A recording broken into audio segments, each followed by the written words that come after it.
Hello everyone, welcome back to another DST video. Today, we're going to be doing something kind of interesting. Now, similar to a video that the Dungeon Dudes actually did, it was a whole series where they basically talked about the party roles and how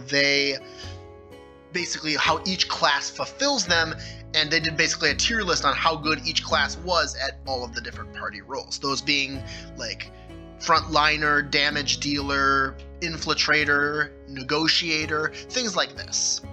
Now, I was going to do basically the exact same thing, but for my DST system, which is D&D skill trees. If you don't know anything about this, basically I redid all of the Dungeons & Dragons classes as well as most of the Pathfinder classes and sprinkled in a few of my own to make a whole new system where basically every single class, instead of having progression built upon whatever level you're at, you get to take nodes in a skill tree to decide your features. So characters that are playing the exact same class can have drastically different abilities based off of what features they actually took. If you want to learn anything more about the system itself, in the description I have linked not only the Google Docs folder that has everything you need to try it out for yourself, it's all free to download and print out and do whatever you want with it, or if you want to learn more, you can check out this video that I also have linked in the description that talks about how to basically use my system, what it's like to build a character with it, and why I made it. If you're sticking around because you already know the system or you've already checked those out, let's hop right into this video. Of course, I was going to just do it exactly like the Dungeon Dudes did, where they basically took each one of the roles and went through an entire video with talking about each class, but I realized really quickly that because of my system being a little bit more multi-class centric, I mean the whole subclass system of my system itself is literally multi-classing in the sense that you really want to be able to mix your classes together way more easily. It's way less weird for you to have 2-3 classes in my system in comparison to D&D, where that's kind of like, oh, new players shouldn't do that. That being said, trying to make an entire video that was about the tank role really came down to like, oh, these 3 classes are really good at tanking, and the rest either have high hit dice or Constitution as an important stat for them. And everything else was an F tier. So it really felt like a terrible idea for me to just do the exact same thing. So instead of doing this, I've got each one of the classes. I'm going to go through them in alphabetical order. We're going to have this little graph on the side here where I can mark what tier I think the class is as we go through it in each of the categories. Now, I've got 6 categories for you, and I'm going to break this video series into 2 different videos. Series 1 is going to be the roles that are combat centric, and video 2 will be the roles that are utility centric. And as I go through each one, I'm going to give my ranking for the tank capabilities of the class. Tanking capabilities being the ability for it to soak damage, survive and endure on the battlefield, and reduce damage that allies take. That's kind of the encompassing concept of a tank. The damage is the ability to kill stuff, obviously. Being able to Nova is really important for damage, but also providing a consistent resource, not resource dependent ability to dish out damage turn after turn is also a damage-based concept. So either of those options will go really high for ranking damage. And the lock role are classes that are really good at wasting enemy actions, slowing down movement, and shutting down the options that the enemies have to offer. Basically, they are very good at simplifying the problem of combat so that the allies that they're with can also deal with this. You've often seen this role be called a controller as well. The other options I'll talk about when we do the other video, which is the utility roles. But for now, let me talk about what the tiers mean and how I'm going to be describing. S tier classes are a class that is S tier in the tank role, for example, is a class that no matter what they do, they cannot avoid doing this option. It is built directly into the class's base kit.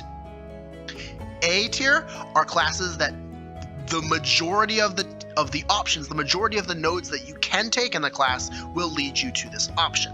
B tier, some of the class has options. There's definitely options for you to build a class in this manner, but it's not the entire class. C will mean that usually feats or fun combos can achieve this goal, but on average the class is not built for it. And anything else is F tier. This does not mean that classes cannot perform high if they're at F tier. It just means that that class does not specifically grant you any abilities that lead to an effective playstyle in that manner. Enough jibber jabber, let's hop into the classes. So we're starting with the Alchemist because it is the first one in the order.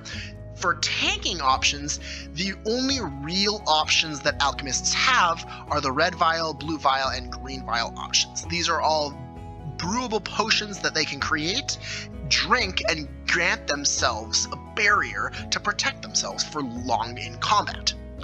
Now, the big problem with me calling the Alchemist a tank is that they have a D4 hit dice, and these are options very far into the path of the Alchemist kit. So you kind of have to go really far into Alchemist to pick up any of these tanking options. And even if you do, it's probably better to just give that vial to your teammate and have them drink it instead. The other thing that Alchemist does get for tanking is Brewed Resilience. This is the only other option that really grants them any tanking capabilities, those being the ability to gain resistance to some stuff. It's not nothing, but I'm going to give the Alchemist a C. You'll definitely need some other synergies if you want to pull off a tanking Alchemist. As far as damage goes, they do have plenty of magic and the ability to upgrade that magic with things like this. And they also get things like chemical bombs and the ability to upgrade all of those effects as well. So I would say that although the Alchemist does have quite a few options for destroying and dealing damage, I would not say that they are necessarily the most effective damage dealer in the game, but they definitely have options, and as such, I'm going to throw them into B tier. And as far as control goes, they actually are quite a controlling class. Things like Cryo Vial and Resilient Vial, even Blurry Vial to some extent, can really help keep the battlefield under control. You've got Slothful Vial and Rotting Vial as well, and overall, being able to just be a spellcaster is really nice, because usually spellcasting means that you have just overall some locking capabilities on average. I'm going to throw them into B tier for this as well. The Archivist. As far as tanking option goes, they have none, so we go in F tier. As far as damage capabilities go, they don't innately have specific damaging options, but they do have library spells, and all of this side technically just gives you spell casting. And all of this side over here gives you the ability to cast spells when it's not your turn. And so although I wouldn't say that necessarily damage dealer is the way that archivists are drawn towards, they definitely have big options. Those options aren't necessarily super strong and aren't going to be the best for specifically dealing damage, but they have options and they will not run out of resources compared to most spellcasters as long as they have a few minutes in between fights. Now, lock-wise, I'm going to say the entire Alchemist encompasses the concept of a lock. They can cast spells constantly. When it's not their turn, they can cast spells. They can give scrolls to their allies to cast spells. They can lock down the battlefield really effectively, and I'm going to throw this into A tier. Next up, we've got the Artificer. Now, the Artificer is interesting because in Fusions, the ability basically gives them whatever class feature they want if they want to build that direction, which means right off the bat, the lowest any of these options can be is B tier because there technically is options, which means the Artificer is going to score pretty high as far as variability goes. They can be pretty variable when making them, but once you make them, they're kind of locked into whatever you're doing. You can't make a tank that also is really good at locking. I mean, technically you can, but you're going to be losing out on either of these options to do both at the same time. But as far as tanking goes, they get pretty decent armor proficiencies. Constitution being an important stat for them is useful, and just the concept of infusions being able to be put on things like armor. They also get things like Soul of the Artifice, which allows them to get extra saving throw based off the number of attunements they're attuned to, which means that their saves are pretty good. And repressed attunement allows them to not only protect their allies from going unconscious, but also protect themselves. So although they do have quite a few options, I'm going to have to throw them into B tier. They do have quite a lot of options, and you can very easily build a tanking artificer, but it does not make up the majority of the class. Damage, on the other hand, again, infusions can definitely deal with this, and we've got the ability to also have magic. Enhanced item is innately a damage-based ability. Any of these other features that are all really good at giving extra damage either to your party or to yourself are all great for dealing damage. And so I've got to say that damage actually is a pretty high concept for an artificer. I'm going to throw them into A tier for damage. And for locking down, other than their tinkering magic and the capability to use infusions to pilfer something out of some other class that was really good at locks, I'm going to say that the highest they could possibly get here is B tier, just because, again, infusions, the main class feature, allows them to do stuff like this. Moving on to Barbarian, you're going to see a sudden spike in the capabilities of both tanking and damaging. Rage is simply a tanking ability. It's really good, and I mean, do I have to say anything else? Rage is really good for keeping yourself alive. It doesn't technically pull attacks away from your allies, but reckless attack 100% does. And since the main feature of the Barbarian not only is the fact that they can take half damage on everything, but they've got Constitution as their spell stat. So if you're going for the Magic Rage type, you will have a high Constitution, which means your health will be high. You get a D10, you've got a D12 hit dice. If you don't go Magic Rage, you can go Resistant Rage, which is also a tanking option. Or you could go Undying Rage and Unwilling to Die, which is, guess what? Another tanking option. And hey, this is a massive chunk of the Barbarian. So I have got to give, for a tank option, you basically can't avoid being pretty good at tanking as a Barbarian. It's S tier in the tank department. In the damage department, Rage also gives you damage capabilities, and every single time you get +1 rage damage, you'll be getting more damage on your rage. This entire path and area is all damage based. Things over here are also damage based, and even this to some extent is damage based. You can get really, really good damage out of a Barbarian by, basically just being a Barbarian. So as far as damage goes, I have to also give Barbarian S tier. They are built for damage. Now, as far as lock goes, you've got Magic Rage, and that's it. This is F tier.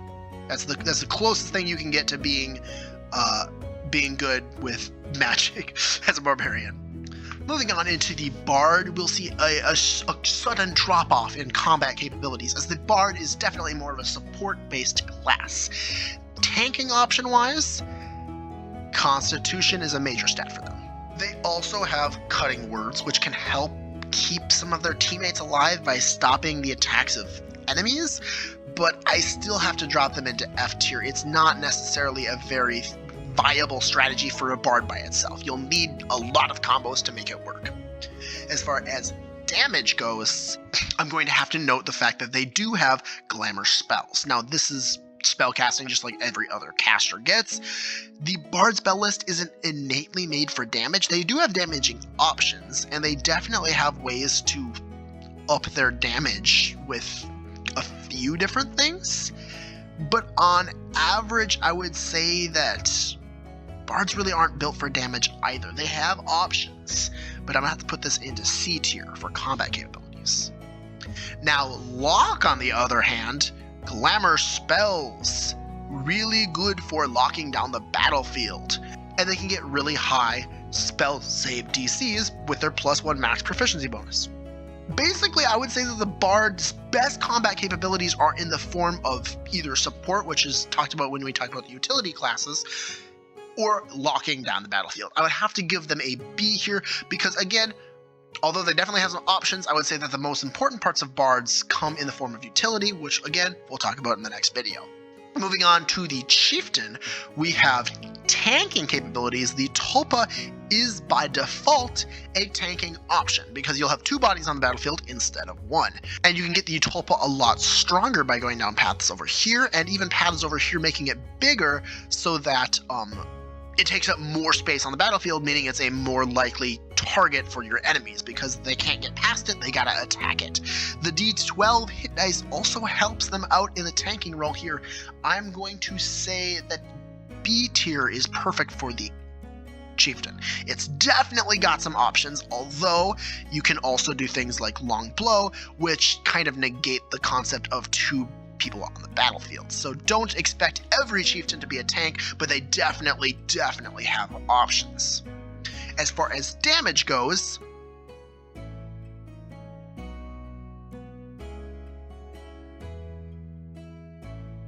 that's the damaging parts of the Chieftain. I don't think anybody should question me when I put it into S tier. They got some of the most attacks you can make in the game, and they got good damage on those attacks. So, like, what am I supposed to do? Lock. 2 people on the battlefield mean you could technically grapple 2 people at the same time, and technically Thought of Choice gives you the option of kind of pilfering some stuff from other classes, but in general, I'm going to say that this is C tier at best. It's really not going to be supporting too many locking down strategies, and spellcasting is so much better than it. In fact, I'm gonna in fact lock this all the way back down to F tier. There's options, but they're not anywhere near just being a spellcaster. Speaking of being a spellcaster, the Cleric, they do have the ability to get armored, which means that their tanking capabilities are slightly better. But that being said, that's kinda all they got when it comes to being a tank. They're a spellcaster, which means that they're not gonna be they're gonna be somewhat focused on Constitution, but not to the extent that other classes might be. And none of their capabilities help their teammates reduce damage. They can heal their allies a ton, but again, that is support, not tanking. So I'm gonna have to drop them into F tier here, because although there's this option, it's the only option. Now, as far as damage goes, they do have quite a bit of options here. Path to the Grave, this entire path here, and Holy Spell are all great ways to get extra damage out of your Cleric. These aren't like crazy numbers, but the Cleric spell list is pretty good. And so I'm going to actually drop them into B tier here. They definitely have some options. As far as locking the battlefield down goes, Divine Spells is going to be pushing them here. They don't have the best of capabilities on their spell list, but they do have quite a few. And overall, I think things like Turn Undead, being able to force undead to run away, Divine Intervention to some extent kind of fills every category, but I especially think Lock works really well for it here. Down, I would probably say they are also B tier here, having options, but not being anything crazy. Now we move on to the Crusader. This is one half of the regular Paladin, if you don't know, but they get a D10 hit dice, so decent health to begin with, and Divine Aura and all of the abilities that are off of Divine Aura kind of are perfect for tanking. They both help you stay protected and also help your allies that are nearby, which is what a tank should be doing, protecting their allies from taking damage. And so as far as tanking goes, this kind of entire half is tanking. And to some extent, a lot of the abilities over here are also semi-tankish, and so I'm going to have to drop the Crusader in A tier because they have lots of options to deal with when it comes to tanking.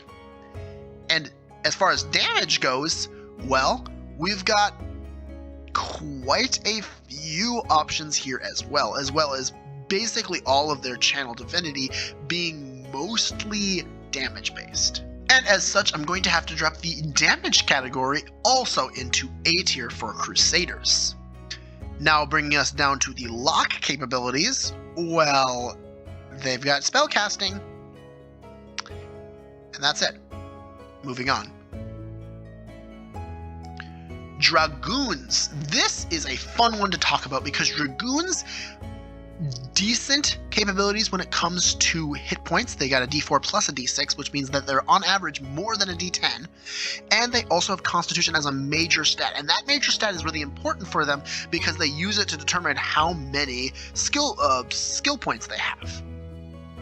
They also get Vermilion Stance and Verdant Stance, which are great tanking options, as well as a ton of options for protecting their teammates by either goading so that they get hit instead of their allies, or even things like the Protect skill, which allow them to protect their allies. There is quite a lot of options here, and although I've kind of glazed over many of these things, they are a full martial with martial capabilities, and being on the front lines is part of the concept of a Dragoon.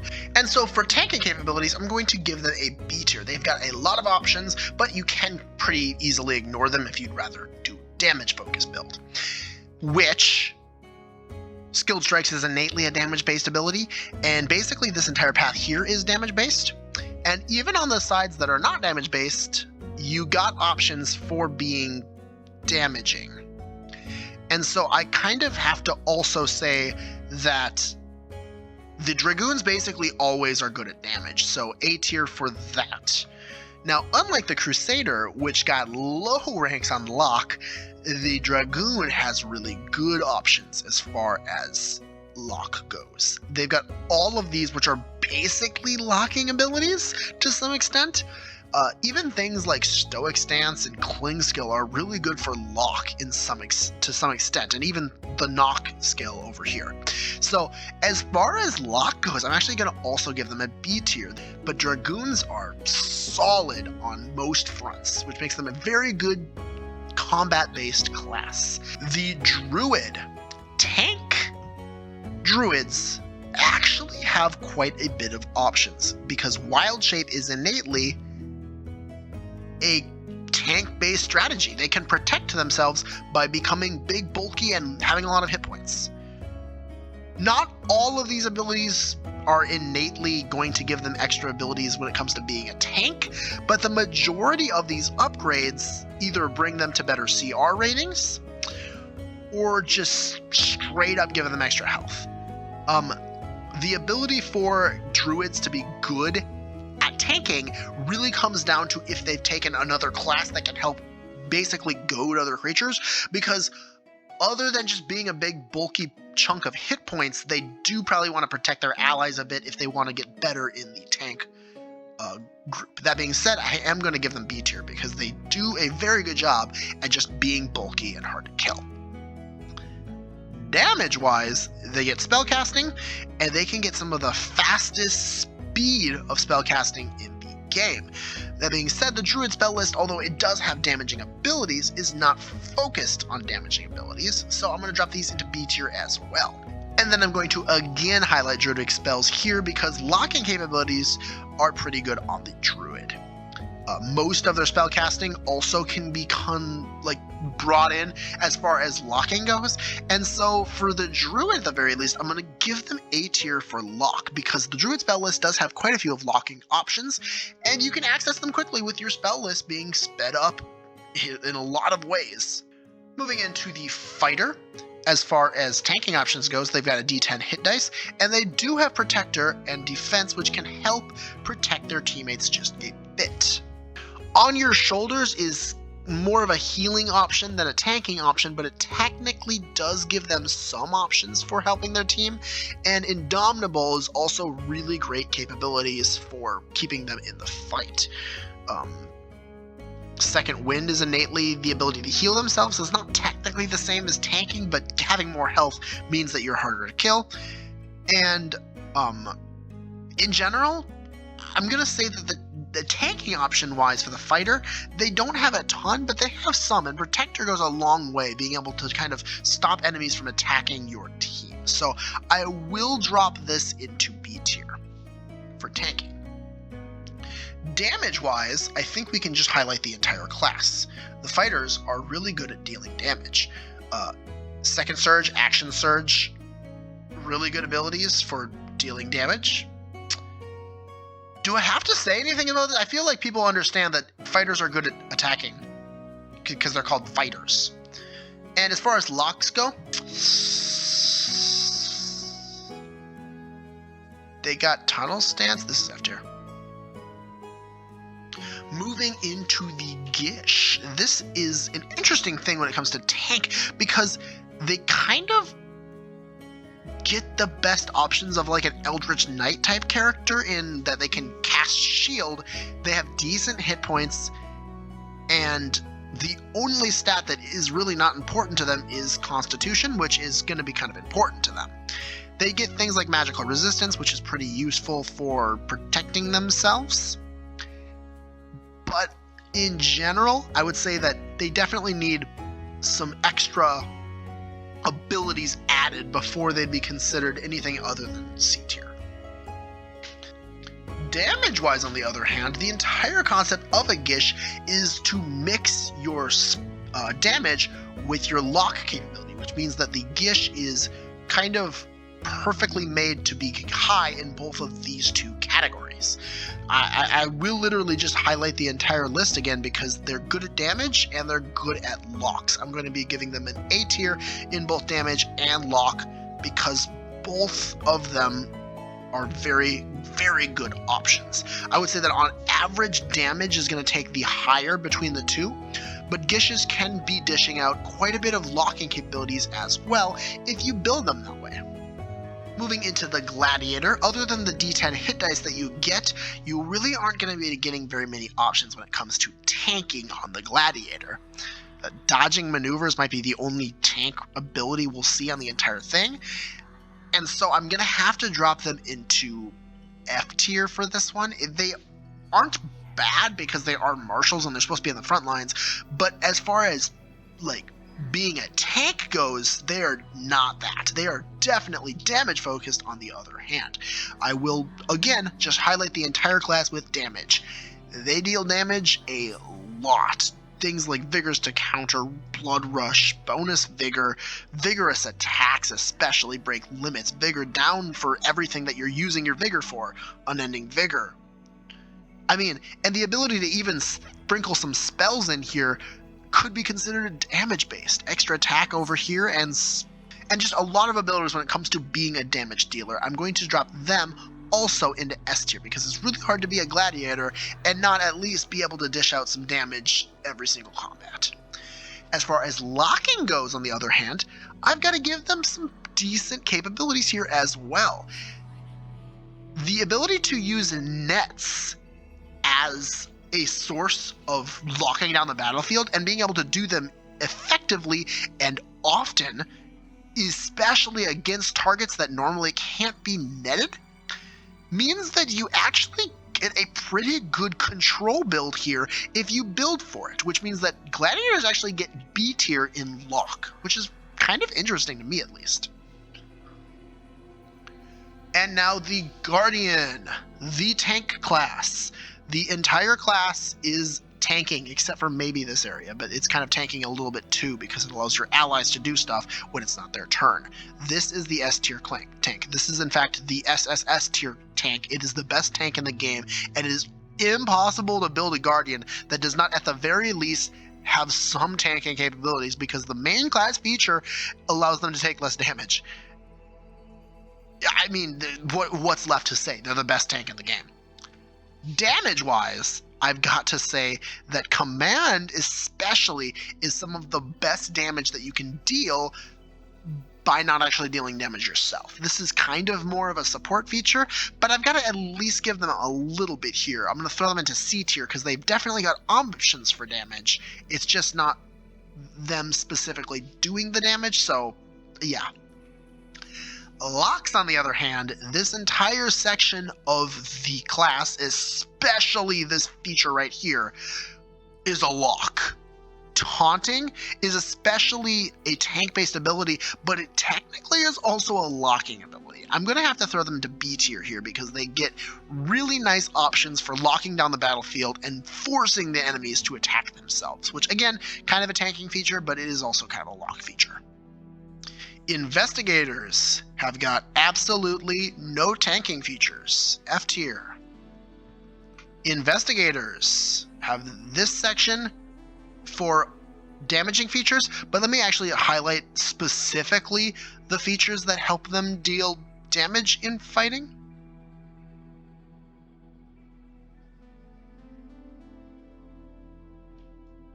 So they have 5 features that are damage-based abilities. I mean, technically this is a way to use intelligence as an attack stat. So I think I'll put them into C tier because, again, this entire branch is kind of damage-based, but it's really not the best damage-based abilities. And as far as locks go, this is also the lockdown branch. I think these are the only somewhat lock-like features. This is also F tier for locks. Now you might look at the investigator grade and say, wow, they got an F, a C, and an F. Just wait till we get to the utility section and you'll see them get S's and everything and be like, what? Moving into Magician.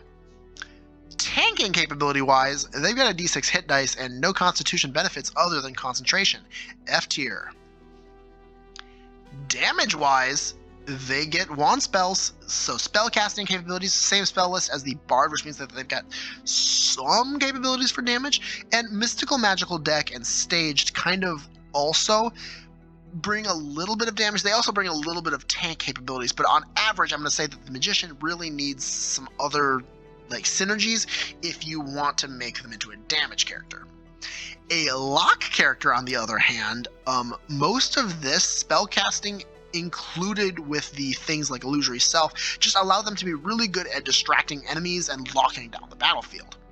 Stacking the deck, mystical magical deck, expanded act, focused gambling, all of these options are really good for making lock-based builds. So I think that Magician really shines as far as being a lock, and also for the things that we get to when we talk about the utility video. So A tier for lock, I would say.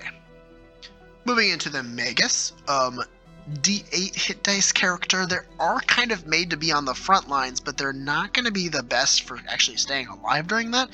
They've got the ability to get spell casting, which means that they can get shield because they have the wizard spell list, but in general I wouldn't be putting too much weight on my Magus being a tank unless you took like 2 subclasses that both tanked. So I think for the Magus tanking capabilities, I'm going to put them at C. They really need a lot of help if they want to get there, but they aren't dead in the water like some classes.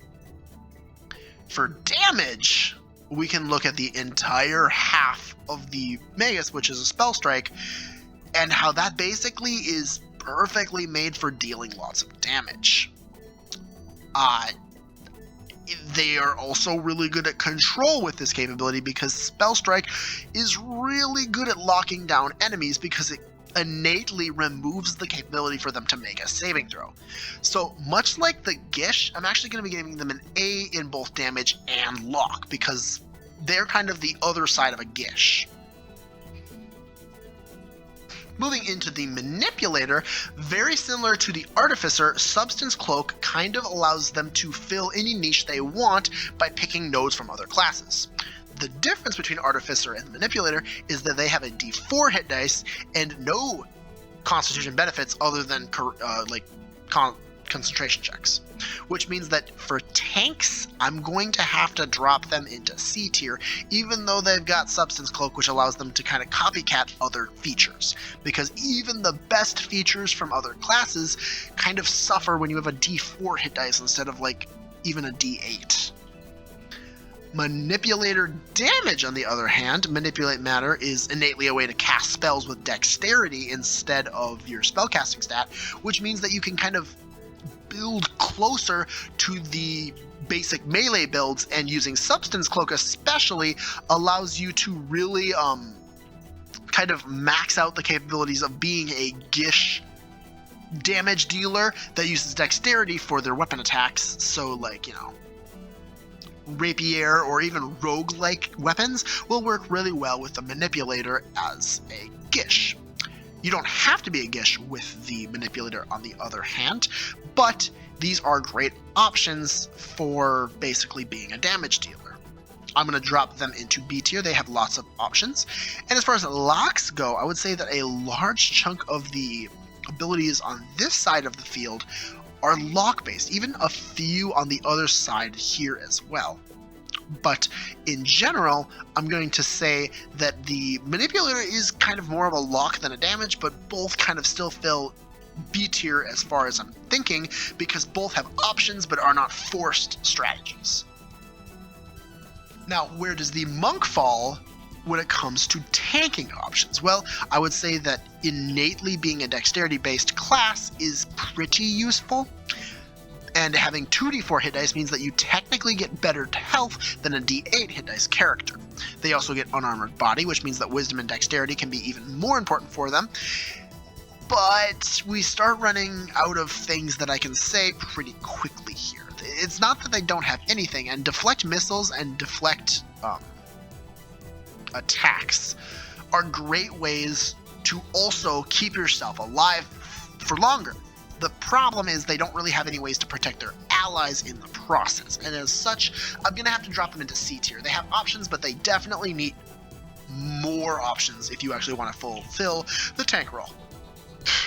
Now, damage-wise, the capabilities of the martial arts dice is actually way stronger in my version than it was in regular D&D. Follow-up, unarmed, improve.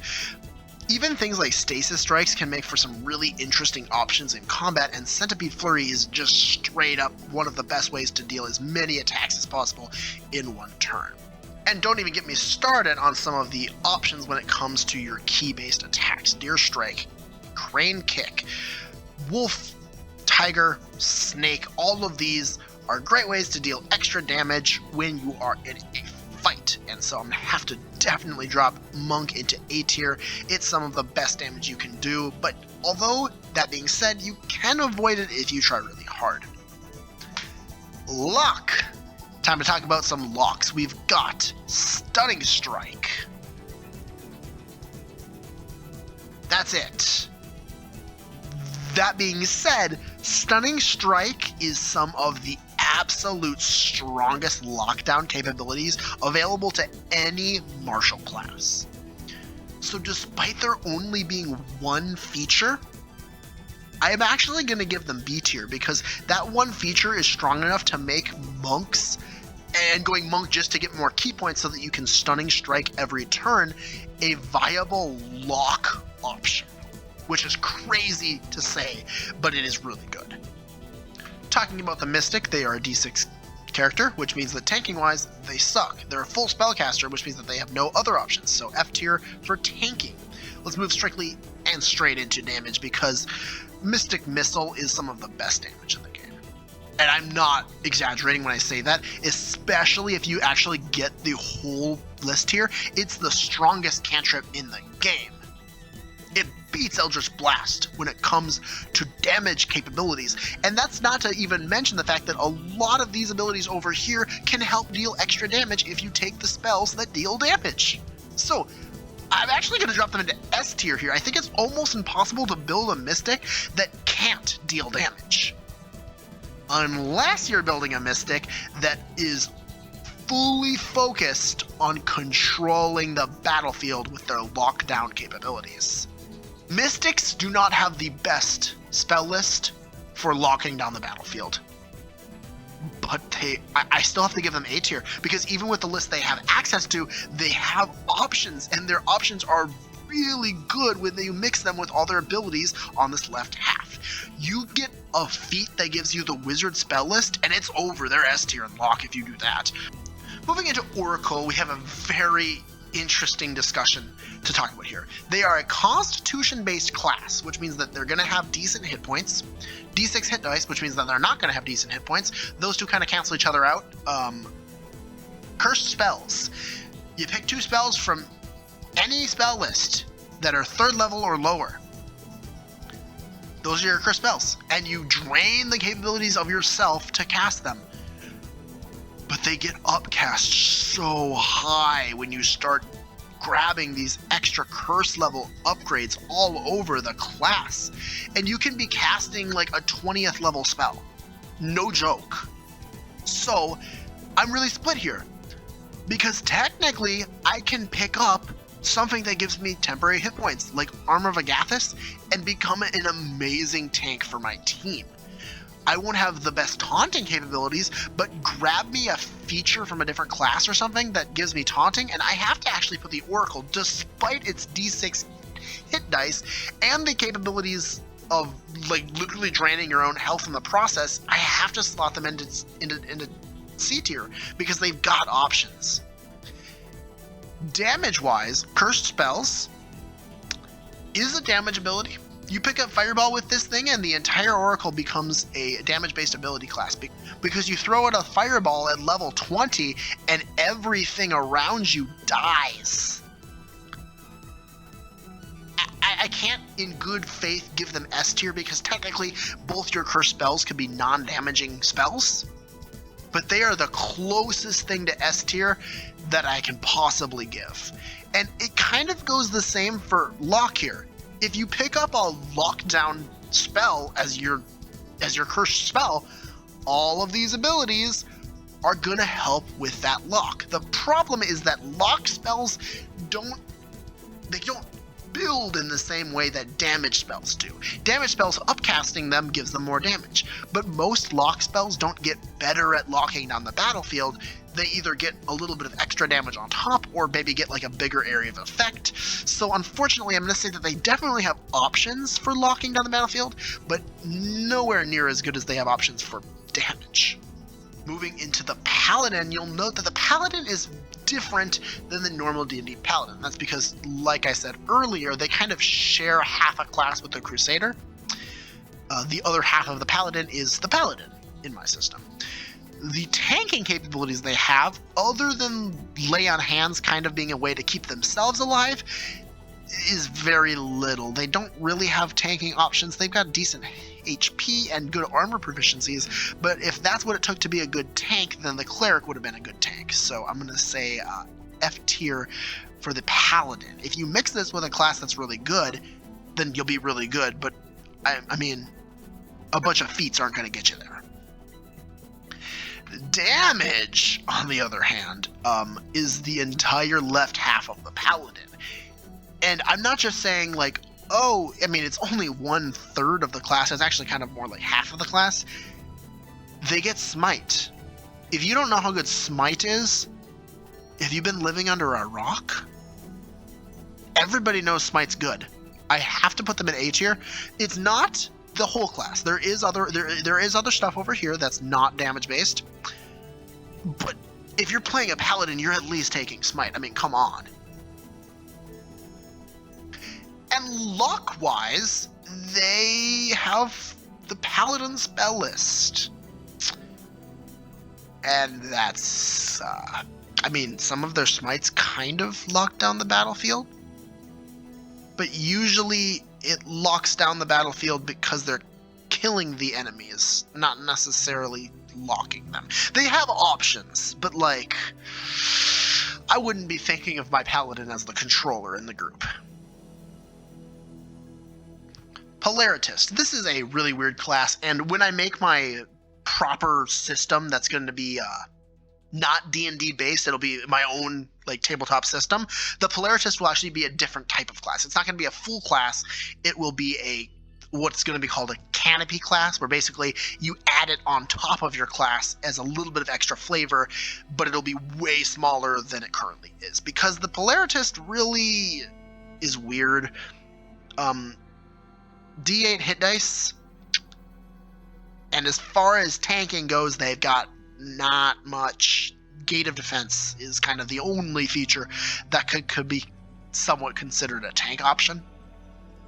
For damage, technically, especially this side of the Polaritist is really good at dealing a bunch of damage with their attacks. This side is spellcasting based, so technically you can deal damage with spells over here, but it's not the best. I'm going to say B tier for damage, and for locks, again, spellcasting over here, but it's not the best, so again, I'll just go with a B tier for this as well. Heading into Ranger, you might think Rangers are pretty good in D&D for being tanks. They have a D8 hit dice, and multi-attack defense is really good for tanking, but they don't really have any options as far as protecting their allies go, and they are made to kind of be on the back lines shooting a bow. They can, of course, do whatever they want with their abilities, but I'm going to have to give them an... I don't want to give them F tier, but I think I have to give them F tier. Similar to the Gladiator, they're definitely damage-based, not tanking-based. Speaking of damage-based abilities, Mark Prey is a damage-based ability. Pressing Mark helps that be better. Multi-Mark helps that be better. Blister Prey, Extra Attack, Colossus Slayer, Fry Prey, Horde Breaker, Stand Against the Tide, Scorch Prey, Volley, Melt Prey, and a +1 attack. All of these things, including this and this, are all amazing damage-based abilities. The Ranger is some of the best Nova damage by making a bunch of attacks in one turn. I have to give them S tier because they kind of do it without even trying. And as far as Locke goes, they do get spell casting. A little bit of cantrips is not necessarily the best Locke capabilities. I mean, here's some more spells for them. I'm really reaching here. They have some spell casting. I'm going to say C. It's not nothing. It's more than most classes, but it's not the best. C tier for Locke. Moving into the Rogue, we actually have an interesting case because they're a D8 hit dice character, but because dexterity is so important to them, they're going to have decent armor class. And because of the way that they kind of are usually built, things like effective dodge, uncanny dodge, elusive, just really make it hard to actually kill a rogue. Evasion is good for area of attacks, and they get really high proficiency, which means that their saving throws are going to be great, and it means that they're basically rogues are actually really tanky if you think about it. They're like crazy. I'm not even going to give them B tier, but I'm going to give them C tier because they can actually pull off some pretty interesting tanking capabilities if you really build for it and really mix them with some special combinations. Damage, on the other hand, Sneak Attack is a damage-based ability, and kind of this entire path over here is damage-based, and kind of everything over here is damage-based, except for Copycat. That's not damage-based. Although it could be damage-based because it allows you to copy one of your allies' ability, which means that your fighter action surges, Copycat.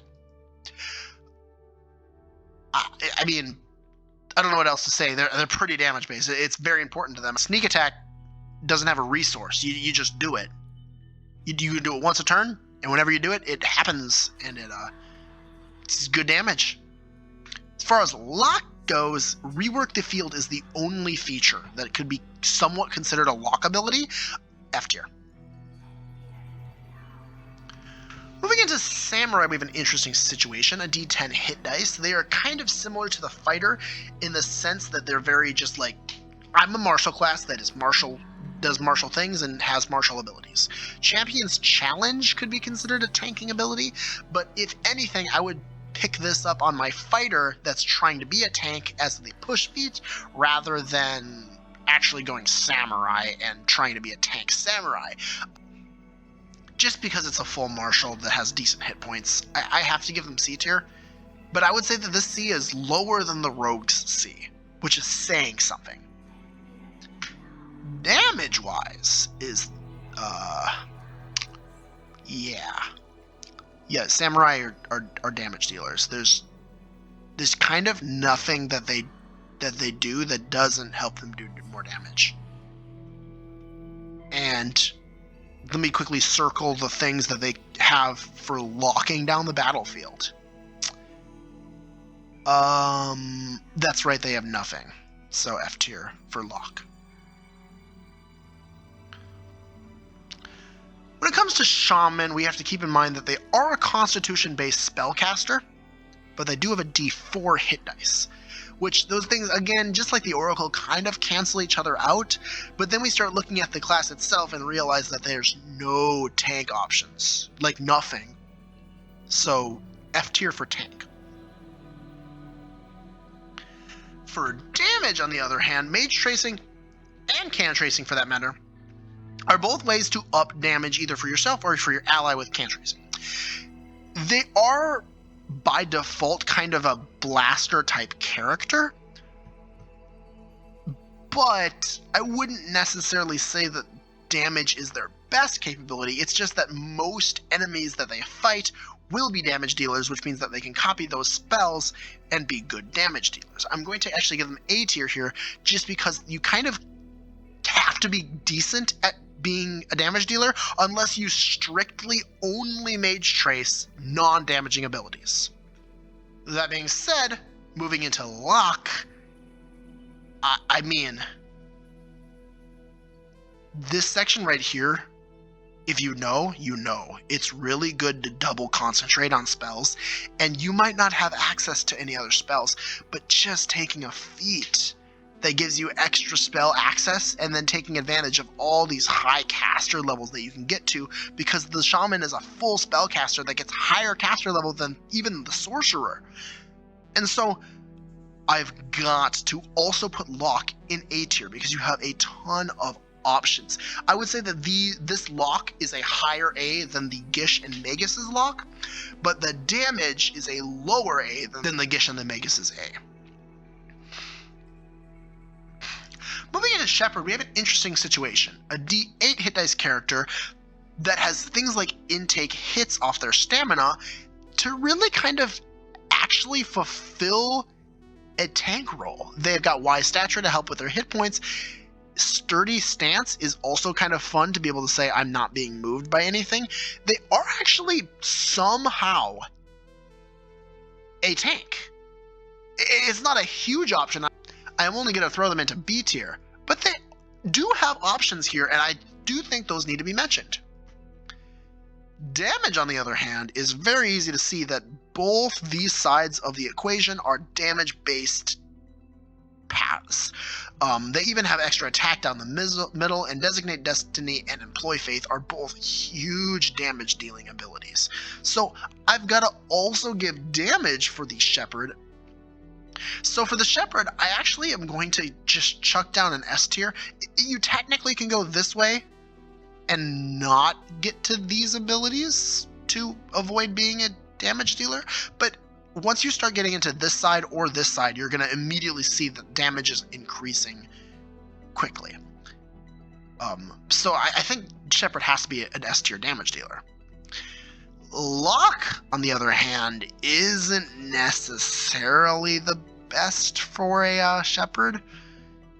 They have abilities that could be considered Locke, but I'm not going to call any of them Locks, and I'm also going to give them F tier because I think the Barbarian going Mage Rage has more options than the Shepherd, which is saying something because I also gave that an F. Moving into Sorcerer, they're a D6 hit dice character that is a full caster and has no tanking capabilities unless they pick up another spell list and get shield. F tier for tanking. Damage-wise, they are a full caster with the ability to upgrade their spell save DC and get things like +4 caster. They are damage dealers, and they can really dish out damage if they want to.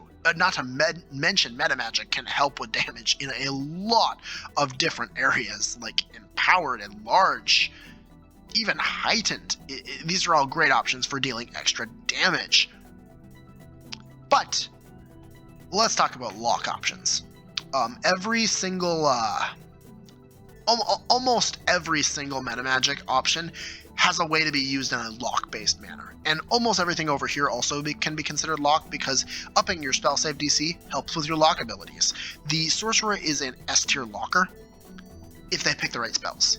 And I know, again, you can technically build a Sorcerer that doesn't lock, but even some damaging spells just have a lock attached to them just by default. And so I've got to give them S tier and Lock.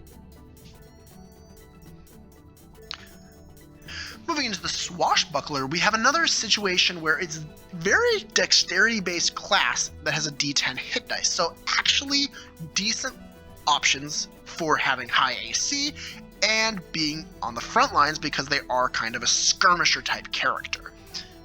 That being said, other than Panache helping you with your AC, I would say that on average, swashbucklers are not trying to be hit. They're specifically trying to not get hit so that they can get Panache and then deal a finisher. I'm going to say C, they have options, but they're not the best. They're very similar to rogues in that manner. Damage. Finishing blow, and all of the finishers are damage-based abilities. And there is there's even some more over here, like extra finisher and Panache destruction.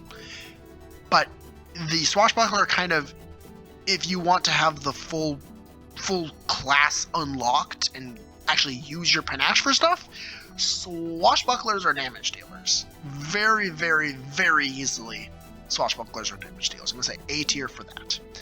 And for lock, I actually say that quite a lot of the stuff over here is lock-based abilities. It's not like there's a ton, but there's a few. And so there is options. I'm not going to give them something super high, but I'm going to say the same as the tank. They're C tiers when it comes to lock. They have options. Moving into the Thaumaturge, although Constitution is an important stat for them, they have a D6 hit dice and they are a full caster, so F tier. As far as damage dealers go, Chilling Mind giving you those fear dice really can give a lot of options when it comes to damage. I mean, Fear into Strength by itself is a great Gish upgrade. Being able to be a strength-based full caster that deals damage with a weapon and then uses their Fear dice to buff their power is pretty cool. For damage, I mean, you also kind of got to circle the whole list because their Fear dice help them buff damage in so many different ways throughout the class. And they're a full spellcaster with a Thaumaturge spell, with the Thaumaturge spell list, which means that they have lots of damaging spells to go with their lock spells. I'm going to have to give them an A tier for damage. For lock, on the other hand, Mind Lock is a great way to kind of lock down the battlefield, but it also kind of just kills things if they have too low of something. I actually think the Thaumaturge spell list has less lock options than it does damage options, so I'm going to throw them into B tier for lock. Definitely options, but not something that I would say is like fully forward on the class. Next up, we'll go into the Trainer, where we talk about the Companion and how the Companion can be a really good tank. You've got things like Tanky Critter over here, and being able to take things like Classed Creature to make your Companion have like a lot of different options from other classes means that they will have pretty good, like you have good capabilities for making a tank-based class. You are a D6 hit dice character, but your Companion can get a lot of ability score improvements throughout their class progression, and those ability score improvements are bigger than yours. Remember, they're a +2 somewhere and a +1 somewhere, not just a +1 to 2 or a +2 to 1. So, on average, your Companion can get really high HP because they can go all the way up to 30 for their stats as far as Constitution goes, but they also get extra hit points for every node you take in Trainer. So I actually think for tank-wise, they actually have lots of options, but again, they are just options. You don't need to do this, and you can very easily instead swing towards damage as your option. Basically, most of the class focuses on either being really good at utility or being good at damage. You've got things like this, Elemental Claws, Train Together to some extent, but that kind of helps you as well. All the class creature options, of course, lead to anything that you really want. But remember that the creature itself is going to be, I would say on average, better at attacking than it is at being a tank. So I'm going to drop them into A tier for damage. And finally, moving into lock for the Trainer, grappling attack allows you to grapple. There isn't too much a Trainer can pull off as far as lock goes, they got 2 options for class creature, but that's not going to be quite the same as things like the chieftain gets. I'm going to drop them to C tier here. They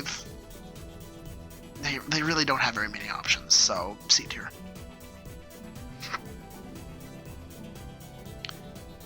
Moving into Valkyrie, we have a very different story, on the other hand, when it comes to tanking options.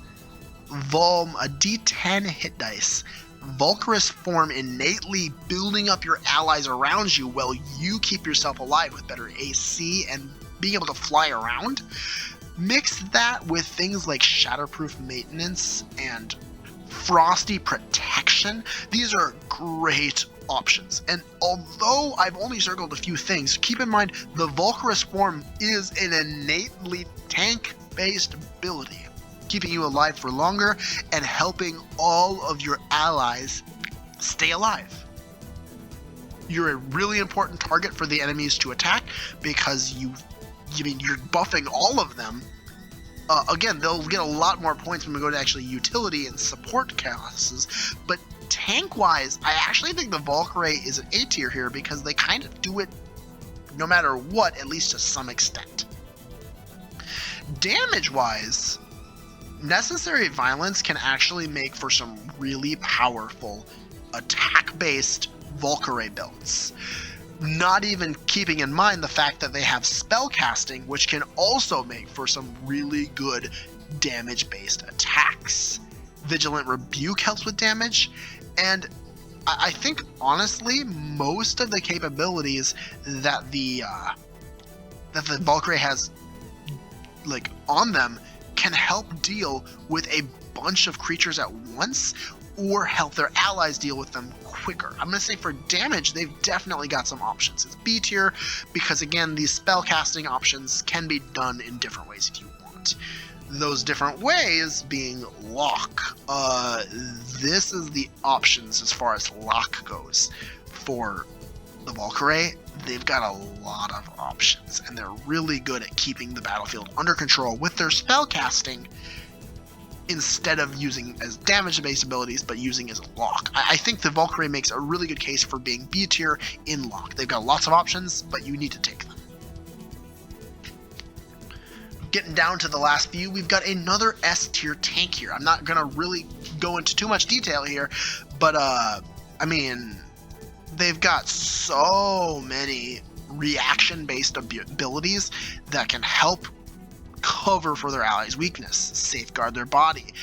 Guardian, I mean, this is the second best tank in the entire game. Plus, they have this highest hit points in the game, 2d8, which is a maximum of 16 rolled, and an average of 9 hit points per level, which is way more than any other class. And damage-wise, we've got Shield Strike being our main feature, and this entire section of the Vanguard is a damage-based class. I would say that on average, being a tank is more important, but they also can get a lot of damage in. Compare that to the Guardian, and you see the stark contrast between the two. The Vanguard is basically the damaged-based version of the Guardian, and the Guardian is the lock-based version of the Vanguard. And when we get to lock, you'll see that Extract Armor kind of is the only lock, and it's not really a lock, it's more of a debuff, so F tier for lock. Moving into Warden, we've got a few different things to talk about. Number one, Constitution being an important stat for them, but D6 hit dice, so cancel each other out. And then we go through the other options when it comes to being a tank, and we see that they don't have too many things. It Can't Be Chained can really help keeping them alive, but I would say that calling them a tank is really not something I would say. They've got a lot of work that needs to be done if you want to make a Warden tank, and it would be less of a Warden tank and more of a Warden that has 2 tanking subclasses and a bunch of feats making them tanky. So F tier and tank. Damage, on the other hand, the Monster Slot and Monster Blood are innately damage-based features that can be used for locking. I would say on average, the Warden is like probably B tier. They have some options for damage, but on average, what you're going to be doing with the Warden is locking down the battlefield with your class that has almost every feature based on being a lock. They are literally called the Warden for a reason. This is the SSS tier lock class, the best lock class in the game. Moving into Warlock, tanking wise, D8 hit dice, Constitution major stat. They aren't the best. They can do some stuff, but I have to put them into F tier because realistically, if you want to be a Warlock tank, you're probably doing something weird with Arm of Agathis, and you're only going to be a thing of hit points that you might have to take some subclasses or something to get to the point where you can actually successfully tank for your party. As far as damage goes, though, I'm going to give them a bit of a boost here, and basically all of this left half is damage based to some extent. There's a few options like Mask of Mini, which isn't a damage based ability, but basically everything here helps them either do more damage or keep their damaging effects up for longer. Maybe over here they don't have any damage effects, but oh nope. This is the side where they get to be a melee character and attack with a sword to do damage. The Warlock does damage. It's almost impossible to build a Warlock that doesn't do damage. I mean, Eldritch Blast has become such a unanimous damage-based ability that I can't not rank Warlocks as S tier. Lock-wise, the Warlock spell list doesn't have the best options for locks. And because of the way that their packed slots kind of upgrade, you'll never get too many spell slots on the Warlock, meaning that lock-wise, I think you probably need to bring this down. I'm going to say lock-wise, we're going to get a B. You got some options because spellcasters always have options. But I would say it's very similar to the Bard in the sense that, you've got options, they're just not the best. Moving into the Witch, you'll see an even lower hit dice over here and no Constitution synergies. The Witch does not have any tanking abilities. It's got Brood Resilience, just like the Alchemist did, but I'm still going to drop them into F tier because they really don't have the best options. But damage-wise, just like the Warlock, they get Familiar Magic, which is the Warlock spell list, and they get Bonded Familiar, allowing them to do things kind of better when it comes to damage and being positioned in more effective positionings. I would say on average, the Witch, they get more spell slots, but of lower levels than the Warlock, which means that their damage capabilities are going to be slightly lower. I would say damage-wise, they're probably a B tier. They have options, but it's not going to be the main focus, because the main focus of the Witch is their hexes. And hexes are innately and most definitely huge lock options. They make the class really good at locking down the battlefield, because they almost all of them directly stop the enemy from doing something, which means that as far as locks go, A tier for Witch. This entire side of the class is a lock. And ending the whole video out, we've got the Wizard. Tanking options, D6 hit dice character, Constitution major stat. That's it. They've got shield. That's it. So F tier. Damage-wise, on the other hand, they are a full spellcaster with the highest caster level in the game, which means that they'll have just a ton of spells. On top of all those spells, they get Master of Spells, which lets them cast more spells. And on top of that, they get Arcane Recovery, which allows them to get spells back on a short rest. And on top of that, they can encase spells to let their teammates cast spells. And on top of that, they can overchannel to do extra damage. They've got Sculpt spells, so they can fireball right next to their allies and cause them to not take any damage. These guys can dish out some damage if they try. But lock-wise, I think very similar to so many different spellcasters. If you build for it, the Wizard can make a massive lockdown strategy.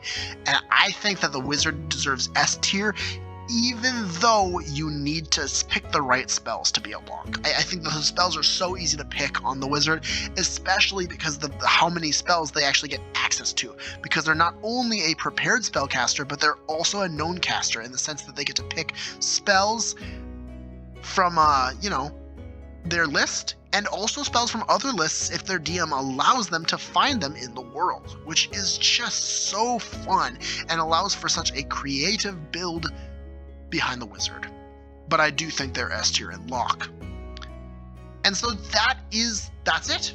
Kind of a long video. I know I went through quite a lot here, but the overall concept behind this is that I wanted to kind of show off how good each class is at different roles throughout the game and highlight the sections of their class lists where those features are prominently used, because I think that just like bringing up a symbol for the class on a tier list and being like, oh, slot it into S tier because the Guardian's really good, doesn't really show the extent of how good the Guardian actually is at being a tank. And so I thought this would work out better. But either way, I hope that you enjoyed the video, and if you did, please hit me with a like and a subscribe. It really helps me grow the channel and also post these videos more often. But tell me what you thought about the concept in the comments below, and you can join my Discord if you want to chat with me directly, also linked in the description. Thank you for watching, and I hope that you have a wonderful rest of your day. Goodbye.